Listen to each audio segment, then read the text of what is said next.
In today's video, I'll show you on how you can reset your Topstep account.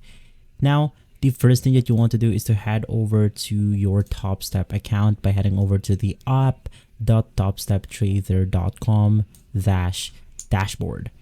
Now, basically inside this page, we then have our summary that we can go ahead and review.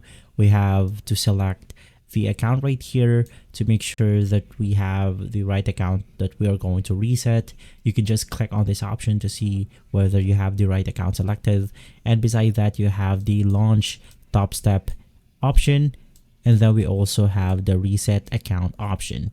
Just click on the reset account button, and from there you will see this confirmation window. Basically, it's going to look something like this. Now you need to pay around $49 in order to reset your account. But of course, if you have a promo code, you can just enter that right here, and maybe it will go down from $49 to $35 or something close to that number. Just make sure to check both of this right here. Click on the proceed or process payment, and from there basically you are good to go. If this video has been helpful, leave a like, subscribe, and follow Guide to Everything for more videos like this. Thanks for watching.